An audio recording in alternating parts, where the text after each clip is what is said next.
Hey guys, HDV here and welcome to a brand new video. Today we've got some pretty cool things to go over. We're getting some sort of update tomorrow for Pokemon. We also have some new hints towards a Shiny Koraidon and a Shiny Miraidon event. And as well as that, we have some new trailer rumors for Pokémon Legends Z-A taking place next week. A lot of things to break down and get into today. So if you're excited for the video, make sure to drop a like down below. Let's try and hit 500 likes, really helps out. Leave a comment with your thoughts on anything we cover in today's video. Subscribe if you're brand new, ring the notification bell. With all of that out of the way, let's get into the video, and I really hope that you enjoy.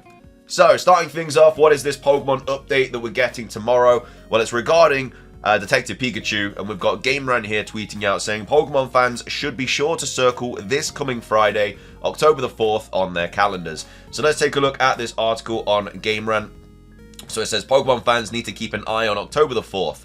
So it seems as though some Pokemon related news could be happening on Friday, October the 4th, which of course is tomorrow. So franchise fans should keep an eye out. So Pokemon is one of the biggest entertainment franchises of all time, and so it makes sense that new content is released on a constant basis. Pokemon fans always have new cards to buy, shows to watch, and new games to play. So the next Pokemon video game is scheduled to release on the 30th of October in the form of Pokemon trading card game Pocket, while Pokemon Legends Z-A is in development for the Nintendo Switch with a 2025 release planned. It seems that another Pokemon video game announcement of some kind could be happening in the relatively near future, and it will apparently be tied to the Detective Pikachu spin-off series. So an official Pokemon account on Twitter recently pointed out that October the 4th marks the first anniversary of Detective Pikachu Returns, the Switch sequel to the original 3DS game. So the tweet teased that there may be some exciting news to share on that day, presumably related to Detective Pikachu Returns, but it's really anyone's guess as to what that may be. So it seems unlikely that a sequel will be announced, but maybe fans will be treated to a free update or paid DLC of some sort. The news could also be nothing that substantial, and so Pokemon fans should definitely keep their expectations in check.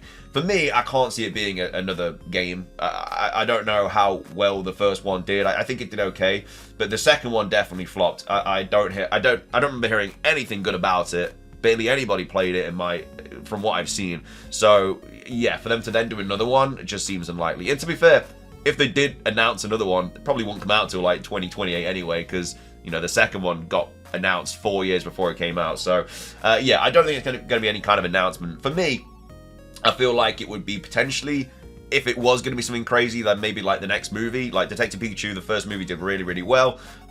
So the second one would be something that fans really, really want to see. So it could be that. It's probably nothing though. It's probably just like a, I don't know, it could be like free DLC or something. I really don't know. But goes on to say the original Detective Pikachu game was released for the Nintendo 3DS in 2018. A narrative-driven adventure game, Detective Pikachu has more in common with something like Ace Attorney than it does with the traditional Pokemon games, but it still has proven popular enough to justify the Switch sequel, even a feature film adaptation. The Detective Pikachu movie was the first attempt at a live-action Pokemon film. Detective Pikachu earned mostly positive reviews and from critics and grossed over $450 million against the $150 million budget, so obviously $300 million profit, so not bad at all. There were expectations for a Pokemon live-action movie to do a lot better than that, but one has to imagine that the Detective Pikachu branding is ultimately what held it back in the long run. Even so, there are reportedly plans for a Detective Pikachu sequel, although this has yet to materialize. There's a possibility that the news on the 4th of October is related to the long-awaited Detective Pikachu movie sequel, but fans shouldn't hold their breath.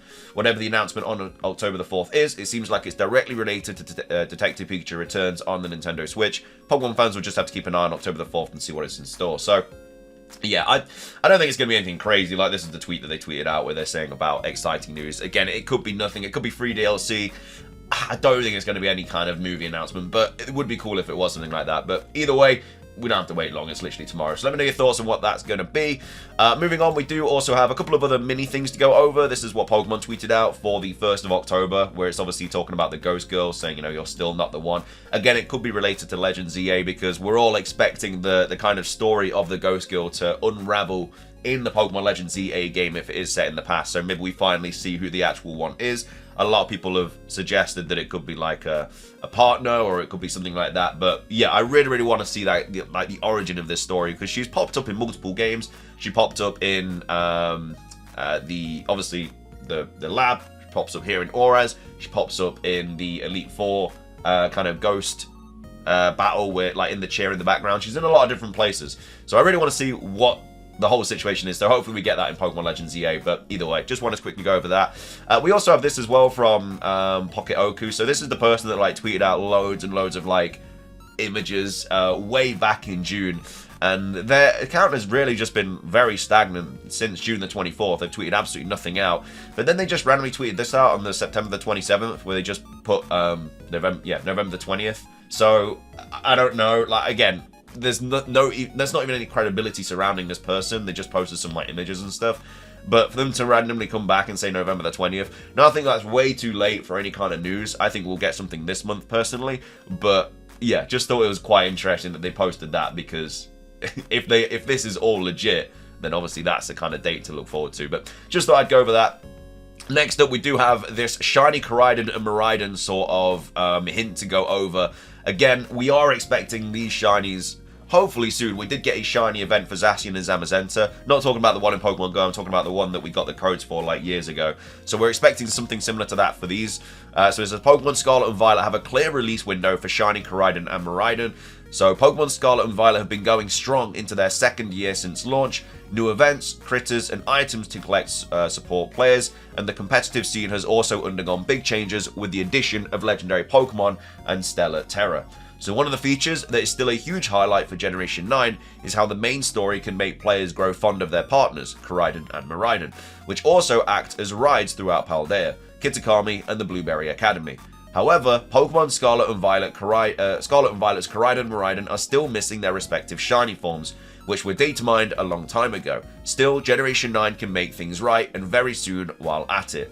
So shiny legendary Pokemon are often some of the most prized critters in existence, as they tend to be extremely rare, exclusive to some versions, and often time-gated and released in time-limited events. This makes them rather sought after across the board, and Pokemon Scarlet and Violet's mascots are no exception, although they have never been available as shiny so far. So this could change as soon as mid-October though, through to mid-November, at least according to the pattern set by past games and their respective shiny legendaries. So Scarlet and Violet should stick to tradition with shiny Koraidon and Miraidon. So looking back at Generation 7 and Generation 8, they both had a similar approach to their shiny version legendaries. The timing is as follows. So Pokemon Sun and Moon launched on November the 18th, 2016. Pokemon Ultra Sun and Ultra Moon launched on November the 17th, 2017. And then it says Shiny Solgaleo and Shiny Lunala became available as a GameStop event from October the 21st, 2019 to November the 10th, 2019. The critters could be obtained via code and mystery gift. And then Pokemon Sword and Shield was released on November the 15th, 2019. And then Shiny Zacian and Zamazenta became available as a GameStop event from October the 22nd, 2021 to November the 11th, 2021. In the case of Zacian, and from November 12th to the 26th, 2021 in the case of Zamazenta.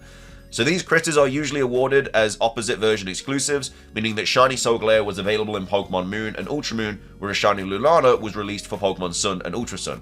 Likewise, Shiny Zacian was available in Pokemon Shield, and Shiny Zamazenta was released in Pokemon Sword. As such, it would make sense for Pokemon Scarlet and Violet to release Shiny Koraidon and Miraidon for their opposite versions this year, most likely between October and November. And then it says, predicting Pokemon Scarlet and Violet's release window for Shiny Koraidon and Miraidon. So considering that Gen 7 and Gen 8 had different schedules for the respective Shiny Legendary events, it is possible that Gen 9 will follow either of them or neither. Shiny Solgaleo and Lunala were released on the penultimate Monday of October 2019, and the event ended up on the second Sunday of November 2019. On the other hand, separate events were held for Shiny Zacian and Zamazenta, with the former going from the penultimate Friday of October 2021 to the second Friday of November of the same year, whereas the latter was made available on the second Friday of November 2022, and the event ended on the last Friday of this month. So Pokemon Scarlet and Violet could likely start the Shiny Koraidon and Miraidon event on October the 18th or 25th. So since Fridays are typically associated with new things for the franchise, including Terror Raid or Mass Outbreak events, Pokemon Scarlet and Violet could likely start the Shiny Koraidon and Miraidon event on the 18th to the 25th of October. Based on if Mons are given away at once, the event could last until November the 1st or the 8th in the case both come out, or until November the 15th or 22nd if they are separated. While this is speculation for the time being, it would make sense for Pokemon Scarlet and Violet to launch a big giveaway of Gen 9's shiny mascot soon as the games head into their third year. So yeah, I mean, look how cool they look as well. Like, the shinies are absolutely ridiculous. But yeah, just some like hints towards when we might be seeing this. It could be this month. The last kind of ones were like Gen 7 and Gen 8 were kind of revealed in October, those events, so hopefully it carries on for Generation 9, but we'll have to wait and see. But I think it's going to be relatively soon regardless. But obviously, Pokemon's sort of promotional cycle this year is all over the place. You know, we didn't get any news in August, so maybe this is also going to get pushed back a couple of months. We'll have to wait and see. But either way, wanted to go over that. And then finishing things off for today's video, we have a new rumor to go over on 4chan. It's about the next Z-A trailer. It's not a very long rumor. It was posted today in the early hours of the morning. Well, I say early hours, it was posted at 9:32. And it was just titled Next Z-A trailer, posted by Anonymous. The image is just a Charmander, so it's nothing like a new image to kind of break down or anything like that. And it says info on the next Z-A trailer. So yeah, very short bit of information. They haven't said how they know this information or anything like that. They just said this is the info on the next trailer. So it says it is next week. So yeah, I mean, look, I think we're very, very close to the next Legends Z-A trailer, and I think next week is definitely a really cool time for them to reveal it. Again, the start of October is also when we're apparently getting the Switch 2. We did have Riddler-Ku come out and say that it was going to be pre-odd, and again, that could be pre-October Direct, it could be pre-order, we really don't know.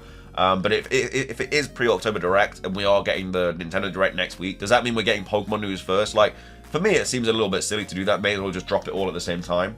But either way, hopefully we get this trailer soon. But yeah, apparently, according to this person, it does air next week. And then it says the starters are revealed, and it's pretty obvious who they are at this point. So I'm assuming that means that it's either the Generation 6 starters, Froakie, Fennekin, and Chespin, or it's Snivy, Scorbunny, and Piplup, because those are the three that are getting so much, like I say, attention from the community and from like Pokemon themselves as well, with like merch and everything like that. So I'm assuming it's them, because I can't really think who else it would be. Either those three or the Generation 6 starters. It then goes on to say the protagonists are shown, which again, they kind of have to be at this point. I'm expecting this next trailer to show a ton of gameplay. Not even a ton of gameplay, but like a decent amount. And obviously they're going to have to show the protagonists. It's going to be a third-person game. So yeah, they'll have to show those. Again, we don't know when these characters are kind of from. Like, we don't know what time zone, like time frame they're from, if they're from the past themselves or they get teleported back there or whatever. But either way, the protagonists are going to be shown. The Professor is also going to be shown as well. Again, we don't know if that's going to be an ancestor or descendant, depending on where this game is set. So yeah, it'd be cool to see who that is. It might be Sycamore, it might be someone related to Clement, it might be someone related to I don't know, even maybe Lysander or something like that. But either way, the Professor is going to be shown. And then it says 3 important NPC characters are also going to be shown as well. So, again, that might be, I don't even know. Maybe it's just people that help us out, like maybe give us missions and stuff, a little bit like they did in Legends Arceus. But yeah, 3 important NPCs. So I feel like that's just going to be us talking to them, and there's going to be like a text box and stuff, and it's just, that's how they're going to show them. And then on the website, they'll give like detailed information about them after the trailer drops. And it says the first 2 zones are revealed outside of Lumiose. So again, these zones, a lot of people have been talking about them. That's how we're going to be able to catch wild Pokemon. That's how they're going to be able to attack us and stuff like that. And so yeah, the first 2 zones will be kind of cool to see. Don't know how many there would be. Unless it means, well, yeah, I was going to say, unless it means the zone's inside Lumiose, but it literally says outside Lumiose, so never mind. So yeah, that could be like, maybe like a forest or some sort of, I don't know, jungle area, I don't really know. But either way, that's apparently going to be also revealed. Then goes on to say, I counted 18 different, so this person's seen the trailer, I counted 18 different returning Pokemon that weren't in the first trailer. So yeah, I mean, maybe not that many. I feel like we'd get about 10 to 12 returning Pokemon that weren't revealed in the first trailer. Like in the first trailer, we got Pokemon like Ariados, Dragonair, Furfrou, Aegislash, Sylveon, stuff like that. So we'll probably get some more returning Pokemon revealed, which is always fun because it's cool to like really take a look at the trailer and kind of analyze it and then see if there's any other returning Pokemon that people missed. But either way, apparently 18 different returning Pokemon that weren't in the first trailer. And then it says there's running through town gameplay. This always kind of pops up, but I feel like it's just so obviously going to be in the trailer with just the protagonist like running down a street or something just to show the gameplay of it. Because as soon as we see what the city looks like, we'll be able to kind of estimate when the game takes place, depending on like what the buildings look like and stuff. It says Mega Evolution gameplay, but there's no new Megas shown. So I assume that's going to be us Mega evolving a Pokemon or something like that. Again, we don't know if it's going to be like held items in this game, like it was originally, or if it's going to be like Let's Go Pikachu and Eevee, where there's no Mega items and stuff, and they just Mega evolve anyway. There weren't any held items in Legends Arceus, so I'm I'm kind of inclined to expect it to be the same here, but you never know. It says rivals shown, and there's 2 of them, so I assume they get the other starters, a little bit like black and white. But that would be kind of cool, 2 rivals shown. And then it is set in the past, apparently, so again, nothing crazy there. A lot of people are expecting that. Early purchase bonus is a Charmander with the Y Mega Stone. But I guess that would mean that there's held items, though. If I mean, it's a terrible early purchase bonus. People would be pissed with that. But unless it just goes straight into your bag or something. But yeah, I guess that just means there's held items. If I guess the Charmander comes with the Mega Stone. But I really hope that's not the early purchase bonus. That'd be so bad, man. But it's something Pokemon would do. It is generally something Pokemon would do. And then it says it releases April 2025. So yeah, I mean, nothing crazy. It's just your normal standard 4chan rumor. We don't have to wait long for next week to see if there's going to be a trailer or not. Hopefully there is anyway. But either way, let me know your thoughts on this. Do you think it's true or not? I don't think it's true. I think the Charmander with Y Megastone does kind of put me off a bit. The rest of it's like alright, but yeah, I don't believe it's true. But let me know your thoughts on that. Let me know your thoughts on the Koraidon and Miraidon Shiny event you think is going to be happening this month. And then also, what do you think the information is going to be on Friday regarding Detective Pikachu? But yeah, thank you for watching. If you enjoyed, drop a like. Let's try and hit 500. Leave a comment. Subscribe if you're brand new for daily Pokemon content. Have a fantastic rest of your day. And until next time, peace.